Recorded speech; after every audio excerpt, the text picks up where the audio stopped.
Bienvenidos a un nuevo video tutorial de química biológica. En esta ocasión vamos a continuar con el tema 3, correspondiente a lípidos, y vamos a hacer especial hincapié en este episodio a los esteroides. Los esteroides derivan de un hidrocarburo muy particular que es el ciclopentano perhidrofenantreno, que tiene esta estructura que pueden ver acá. Ven que son 4 anillos del hidrocarbono fusionados, 3 son hexagonales, 1 es pentagonal, y este es el esqueleto básico que tienen todos los esteroides. Pueden tener algunas sustituciones en el carbono 3, como un oxidrilo o un doble enlace entre 4 o 5 o 5 y 6, grupos metilos en esta posición o en esta, o una cadena carbonada en el átomo 17. Dentro de los esteroides tenemos varios grupos de interés, pero solamente vamos a hacer hincapié en 4. Los esteroles, que son esteroides en donde un oxidrilo toma el rol fundamental. Los que están presentes en el reino animal se denominan zooesteroles y los que están presentes en el reino vegetal se denominan fitoesteroles. Los ácidos biliares, que son indispensables para la digestión de las grasas. Estos compuestos tienen anfipatía, tienen una parte polar, otra parte no polar, entonces sirven como detergentes o emulsionantes de grasas. Las hormonas esteroideas, dentro de las cuales tenemos 2 grupos, las hormonas sexuales, ahí tenemos a los estrógenos y a los andrógenos. Vamos a hacer especial hincapié en las hormonas sexuales, incluso va a haber otro video tutorial para explicar este tema en particular. Y después tenemos acciones con hormonas con acciones sobre el sistema inmunológico, como son los corticoides. Y por último, vamos a ver a la vitamina D, que tiene primordial importancia a nivel del tubo digestivo o en el metabolismo de los huesos, dado que regula los niveles de calcio en sangre. Pasando a los esteroles y los estanoles vegetales, pueden ver acá estas estructuras. Fíjense que todos tienen el ciclopentano perhidrofenantreno. En la posición 3 tienen un oxidrilo, todos ellos, por eso son estanoles o esteroles, en donde la palabra ol hace referencia al oxidrilo de la posición 3.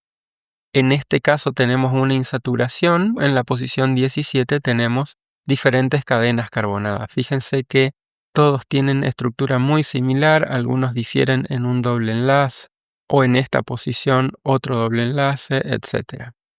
Estructuras muy similares. Pasando a los esteroles animales, el más importante es el colesterol. El colesterol se caracteriza por tener un oxidrilo en la posición 3, una insaturación en esta posición, una cadena carbonada en el átomo 17, que tiene esta estructura, y 2 metilos en esta posición.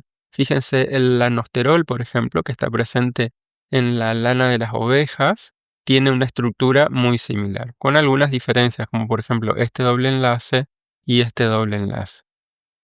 El colesterol es un modulador de la fluidez de la membrana.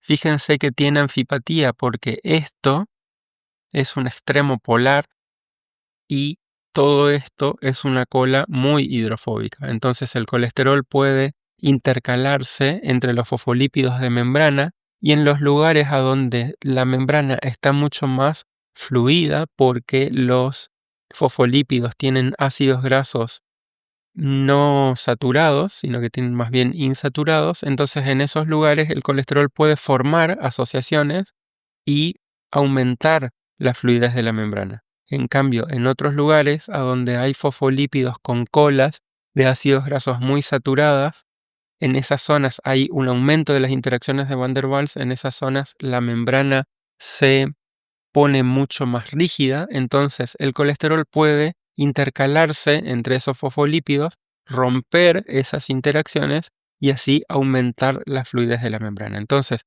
por un lado, el colesterol puede o bien aumentar la fluidez o bien disminuir la fluidez de la membrana. Por eso se dice que es un modulador de la fluidez.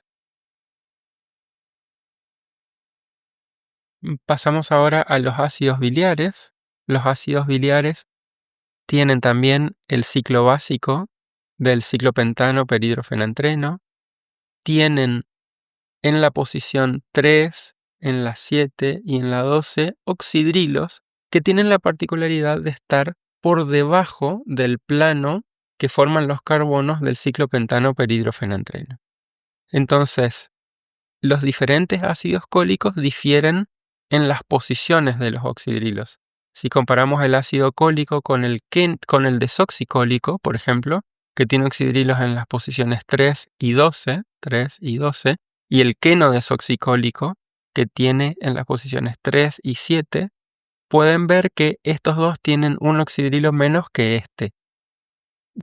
Esto posiblemente no se vea directamente en la estructura planar, pero si se representa la estructura tridimensional del ciclopentano perhidrofenantreno, uno puede ver que estos oxidrilos que están por debajo del plano que forman los 4 anillos, cuando se lleva al espacio, estos oxidrilos se pueden ver que están todos sobre una misma cara, incluso el grupo carboxilo del ácido cólico, o el queno desoxicólico o el litocólico. Cualquiera de ellos genera la misma estructura tridimensional. Entonces, esta estructura tiene una cara que es directamente hidrofóbica y otra cara que es hidrofílica, a la cual miran el carboxilato y los 3 oxidrilos o 2 oxidrilos, depende de cuál sea el ácido biliar que estemos considerando. Entonces, esto le permite a los ácidos cólicos formar estas estructuras macromoleculares que pueden ver acá, con todas las caras hidrofílicas hacia afuera y las caras hidrofóbicas hacia adentro. De esa manera, se acomodan en el proceso de la digestión todas las grasas o los aceites que habíamos visto en el video tutorial anterior, que eran triacilgliceroles, y permitir de esa manera formar lo que se denomina una emulsión, es decir, solubilizar, o mejor dicho, tratar que no se forme un sistema heterogéneo de 2 fases, una fase acuosa y otra fase lipídica, adentro del intestino, de manera que al emulsionarse estos triacilgliceroles se forman estas estructuras que sean más o menos estables en el interior del intestino. Por supuesto que las dos moléculas de ácidos biliares adyacentes dejan una pequeña luz para que actúen las enzimas que son capaces de hidrolizar los triacilgliceroles. Estas enzimas son básicamente las lipasas pancreáticas que se sintetizan en el páncreas. Aquí vemos brevemente la estructura del sistema digestivo. Recordarán de cursos anteriores que el estómago desemboca en una primera porción del intestino delgado que se llama duodeno.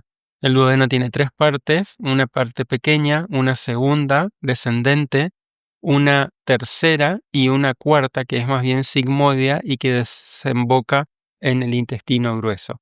Las cuatro porciones del duodeno están abrazando a la cabeza del páncreas. El páncreas es un órgano que tiene 2 partes, una cola, que es la que ven acá, y una cabeza que queda totalmente abrazada por las 4 porciones del duodeno.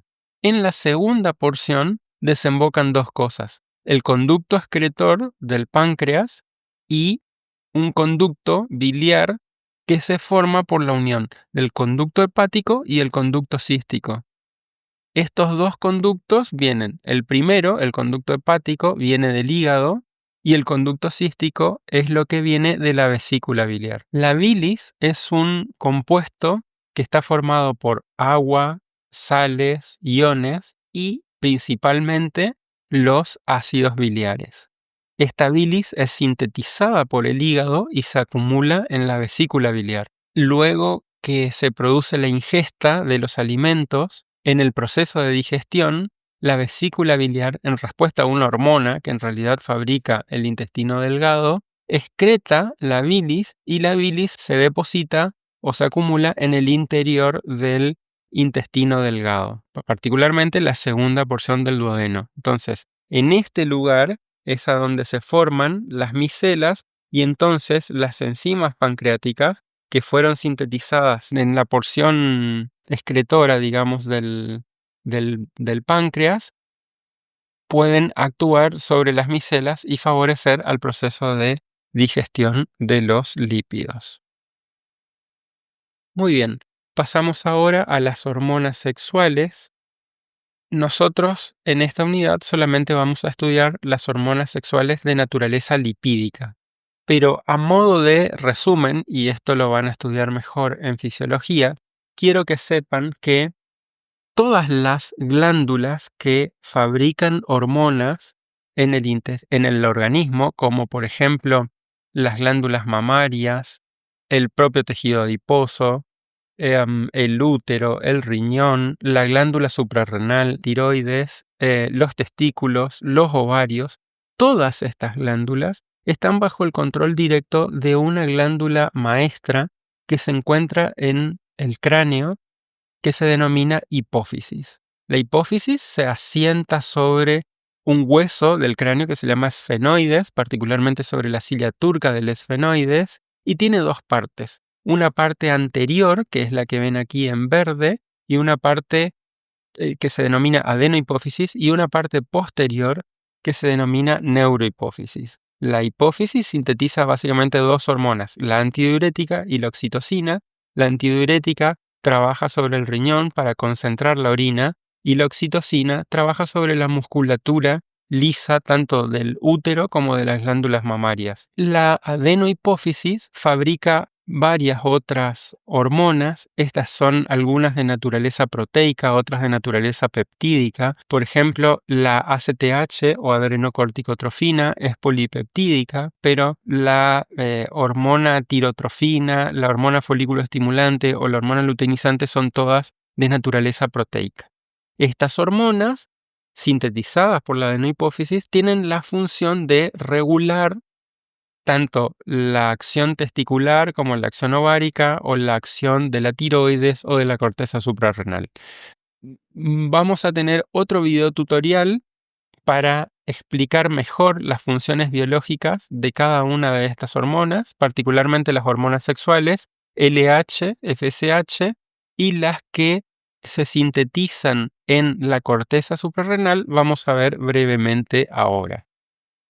La corteza suprarrenal tiene una forma triangular, tiene 3 por 2 por 1 centímetro. Se llama suprarrenal porque justamente se apoya por arriba de los riñones, y si uno hace un corte transversal de la glándula podemos ver que nos encontramos con una corteza y una médula. La corteza es de naturaleza histológica muy diferente a la de la médula. La médula fabrica neurotransmisores, básicamente adrenalina y noradrenalina.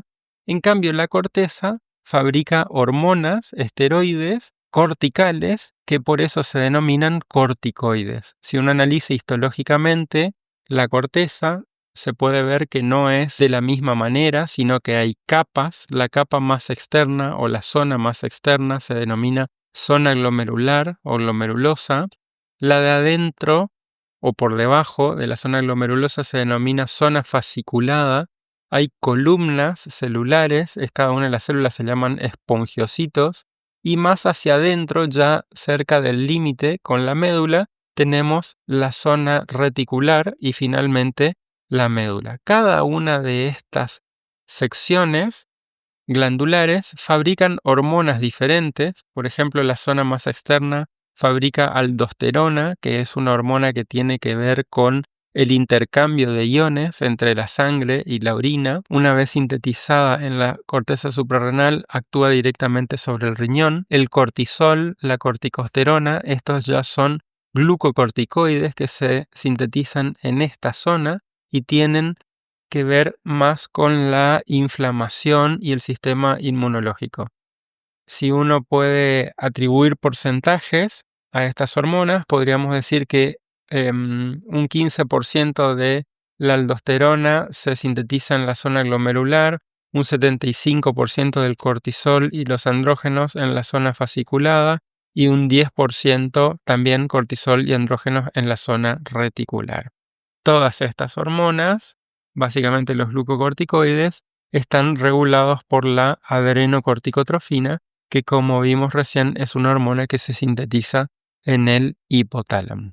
Bien, voy a hacer solamente una introducción de las hormonas sexuales porque, como les dije, vamos a tener un video tutorial específico para esto. Las hormonas sexuales se clasifican básicamente en dos grupos. Las hormonas sexuales femeninas, que allí tenemos a los estrógenos, básicamente el estradiol y la estrona, y la hormona masculina principal o andrógenos, la testosterona. También tenemos otras hormonas femeninas como son los progestágenos en lugar de los estrógenos, y el actor principal de este grupo es la progesterona. Cada una de estas hormonas se sintetizan en diferentes zonas del ovario. La testosterona se fabrica en los túbulos seminíferos del testículo y tienen que ver directamente con la producción de espermatozoides. En cambio, las hormonas femeninas, reguladas por la FSH y la LH, tienen más que ver con el ciclo sexual femenino y la maduración de los ovocitos. Bien, esto es todo lo que vemos de esteroides. Como siempre, ustedes deberían enriquecer estos conocimientos si así lo desean. Entonces le dejamos la bibliografía correspondiente. Será hasta un próximo video tutorial de química biológica. Muchas gracias.